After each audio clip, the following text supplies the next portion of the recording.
My mom would be at all my sporting events. Let's say I was playing football, okay? My mother would be on the sidelines, and if the play on the field started going one way, my mother would run along like, Mark, get him, get him! I'd be like, oh my gosh. I'd get in the huddle with the other guys. They go, Mark, is that your mother? I go, no, I never saw her before in my life. See, the greatest gift my mother ever gave me, she believed in me. I have overdosed on drugs on 3 occasions where I should have been dead. But I believe I was kept here for a reason. You show me your friends, I will show you your future. How do I know this? I hung out with losers, and I became the biggest loser of them all because I gave up everything I dreamt about as a little boy because of who I chose to surround myself with. My friends would drive me home at 2, 3, 4 in the morning. We'd be drunk and high, laughing in the car. We'd pull up in front of my house in New York. They go, Mark, the light's on. I go, oh man, my mother's up. See, my mom wouldn't go to bed until she knew her son was still alive. I'd walk in, she'd say, hi, Mark, how was your night? I go, it's good, Mom, I'm just gonna go to bed. She goes, can I talk to you for a minute? I go, Mom, I'm tired, I'm just gonna go to bed. She goes, Mark, I haven't seen you all day and all night. Can I please talk to you? I said, man, just leave me alone. You bug me. I'd slam my bedroom door on the one person who believed in me. I was on a worldwide tour and we were wrestling overseas in Japan. After my wrestling match, I went upstairs in my hotel room and I fell asleep. There was a knock at my door at 3 o'clock in the morning. I got out of bed and I looked through the safety window and I could see it was a Japanese promoter. So I opened the door and he said, Mark, you need to call home. There's been an emergency. I went and got on the hotel room phone. I called back to the United States and said, hey, what's going on? I said, Mark, I don't know how to tell you this. I said, just tell me what happened.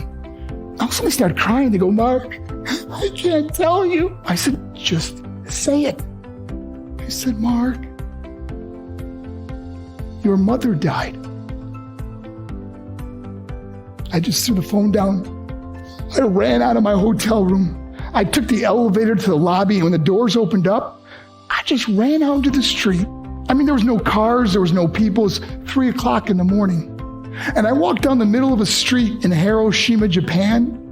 And I remember looking up and just saying, Mom, I am so sorry. I flew home for her funeral, and I was so nervous to walk up to her casket, so I just stood way in the back. And I kept looking from a distance. I kept thinking to myself, Mom, please wake up. Please get up. And then I finally got the nerve to walk up to her.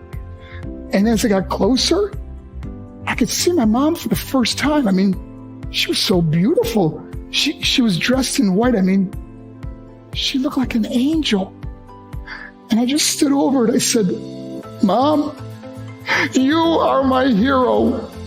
Everything I am, everything I hope to be was because of you. You loved me so much. You gave me a life. You're the only one that ever believed in me. How did I repay her? By getting drunk, by getting high, by getting stupid, by hanging out with losers? For what? All she ever wanted to do was talk to me. I wish I could talk to you now, Mom. I wish you could see what I'm doing. Why couldn't I have been a better son? We are defined by our choices. But if you surround yourself with people involved in drugs and alcohol and pills, it's a dead end. I'm not here to preach to you. I'm here to tell you I lived that life. It leads to broken hearts, broken relationships, broken dreams, and death. For what? To get high?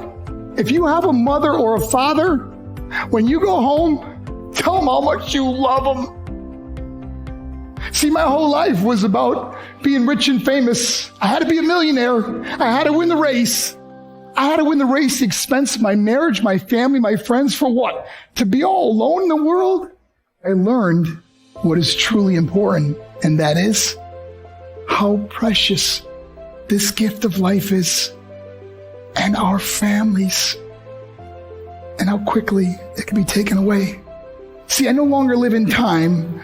I live in moments. See, it's not what's in your pocket that matters. It's what's in your heart that truly matters. Love, Love is just a word until somebody comes along and gives it meaning. You're the meaning.